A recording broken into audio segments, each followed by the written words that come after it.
નમસ્કાર મિત્રો, નૈઋત્યનું ચોમાસું ગુજરાતમાં ક્યારે પહોંચશે એની તો ચર્ચા કરશું, પણ અત્યારે અરબી સમુદ્રની અંદર એક અસ્થિરતા ઊભી થઈ છે જે ગુજરાતને ગમરોડી શકે છે અને અરબી સમુદ્રમાં સાયક્લોન બનશે કે નહીં તમામ ચર્ચા કરશું. સૌપ્રથમ હું આપને એ જણાવી દઉં, થોડા દિવસ પહેલા આપણે કપાસના સારા બિયારણનો વિડીયો મૂકેલો હતો, એટલે આ વિડીયોના અંતમાં આ સાઈડમાં આપણે વિડીયો બતાવવાનો છે. દરેક મિત્રોએ આ વિડીયોના અંતમાં એ વિડીયો જોઈ લેવાનો છે. હવે ખાસ કરીને નૈઋત્યના ચોમાસાની સૌપ્રથમ વાત કરવા જઈએ તો 19 મે 2024 અને રવિવારના રોજ આંદોબાર નિકોબાર ટાપુ ઉપરના સમય કરતાં નૈઋત્યનું ચોમાસું વહેલું નોંધાયું. એ પછી 1 જૂને કેરળમાં પહોંચવું જોઈએ, એની જગ્યાએ 30 મેના રોજ કેરળમાં ચોમાસું પહોંચી ગયું અને અત્યારે એના સમય કરતાં 2 થી 3 દિવસ વહેલું ઝડપથી ચોમાસું છે એ આગળ વધી રહ્યું છે. આજ દિવસ સુધીની વાત કરવા જઈએ તો કેરળ અને એ સાથોસાથ કર્ણાટકના અનેક વિસ્તારોને આ ચોમાસાએ કવર કરી લીધા છે અને હવે ધીમે ધીમે ઝડપથી આ ચોમાસું છે એ મહારાષ્ટ્ર તરફ આગળ વધી રહ્યું છે. અત્યારે જે પ્રમાણે આગળ વધી રહ્યું છે એ પ્રમાણે લાગી રહ્યું છે કે લગભગ 13 અથવા તો 14 જૂને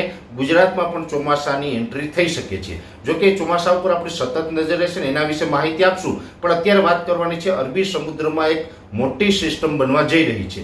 જોકે અહીંયા હું આપને એ પણ ચોખવટ કરી દઉં કે ઘણા બધા તમને સોશિયલ મીડિયામાં અથવા તો અમુક એપ્લિકેશનો એવું બતાવતી હશે કે અરબી સમુદ્રમાં સાયક્લોન બનશે, પણ અમને જે અમારો અનુમાન છે, અમારું જે પ્રિડિક્શન છે એ મુજબ અત્યારે અરબી સમુદ્રમાં સાયક્લોન બને એ પ્રકારની કોઈ કન્ડિશન દેખાતી નથી. એટલે કોઈ સાયક્લોનની કોઈ અફવા ફેલાવે તો એમાં કોઈ ડરવું નહીં કે ગભરાવું નહીં. અરબી સમુદ્રમાં અત્યારે સાયક્લોન બનવાની કોઈ શક્યતા નથી. હા, એક ચોક્કસથી કહી શકાય કે મેં 2-3 દિવસ પહેલા પણ આપણે જણાવ્યું હતું કે અરબી સમુદ્રમાં એક લો પ્રેશર બની રહ્યું છે અને એ ડીપ ડિપ્રેશનની કેટેગરી સુધી જશે. એવી જ રીતે એ લો પ્રેશર છે એ અત્યારે વધુ મજબૂત બની ચૂક્યું છે અને એ લો પ્રેશર અત્યારે વેલમાર્ક લો પ્રેશરમાં ફેરવાઈ ગયું છે. અને આ વેલમાર્ક લો પ્રેશરમાં ફેરવાયું છે આને જેમ જેમ ઊંચું તાપમાન મળશે એમ વધારે મજબૂત થઈ જશે. આ વેલમાર્ક લો પ્રેશર છે એ ડિપ્રેશન અને ત્યારબાદ વધારે મજબૂત બની અને ડીપ ડિપ્રેશનની કેટેગરી સુધી જશે. એટલે સાયક્લોન કરતાં એક કેટેગરી નીચું રહેશે પણ સાયક્લોન નહીં બને, પણ આ એકદમ મજબૂત ડીપ ડિપ્રેશન બનશે.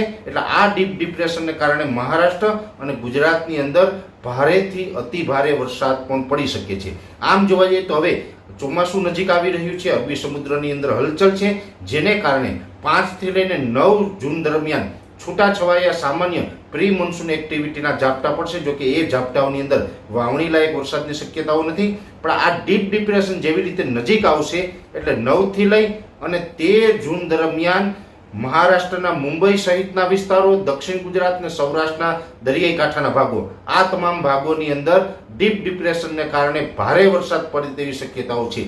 જોકે અત્યારે જે ડીપ ડિપ્રેશન જે કન્ડિશનની અંદર આગળ વધી રહ્યું છે, જે દિશામાં આગળ વધી રહ્યું છે, એ દિશામાં જો કોઈ બદલાવ ન થાય તો આ જે ડીપ ડિપ્રેશન છે એને કારણે 11, 12 અને 13 જૂન દરમિયાન સૌરાષ્ટ્ર અને દક્ષિણ ગુજરાતના દરિયાઈ કાંઠાના ભાગોમાં અતિ ભારે વરસાદની પણ શક્યતાઓ છે.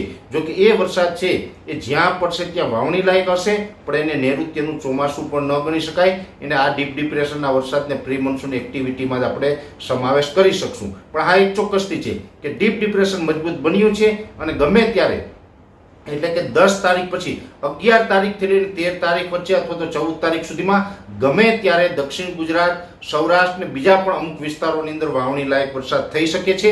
એટલે દરેક ખેડૂત ભાઈઓ છે એ હવે આપણે તૈયારીમાં ફૂલ રહેજો, કેમ કે પછી ઓચિંતાના ઊંઘતા ન ઝડપાઈ જાય, કેમ કે હવે ગમે ત્યારે ચોમાસું અથવા તો ડીપ ડિપ્રેશનને કારણે વાવણી લાયક વરસાદની શક્યતાઓ છે. એટલે આ ડીપ ડિપ્રેશન અને નૈઋત્યના ચોમાસા ઉપર અમારી સતત નજર રહેશે અને પડે પડની અમે આપને માહિતી આપતા રહેશું. પણ શરૂઆતમાં જે કપાસના વિડીયો વિશે માહિતી આપી હતી, આ સાઈડમાં વિડીયો દેખાઈને ટચ કરીને જોશો એટલે કપાસના સારા બિયારણ વિશેની સંપૂર્ણ માહિતી મળી જશે. અત્યારે આ વિડીયોની અંદર એટલું જ. અંતમાં દરેક મિત્રોને વિનંતી રહેશે, વિડીયોને લાઈક આપીને દરેક ગ્રુપમાં શેર કરી દેવો અને જે મિત્રો ચેનલને સબસ્ક્રાઇબ ન કરેલી હોય મિત્રો ચેનલને સબસ્ક્રાઇબ કરવી. હાલ જ આપશો. ધન્યવાદ.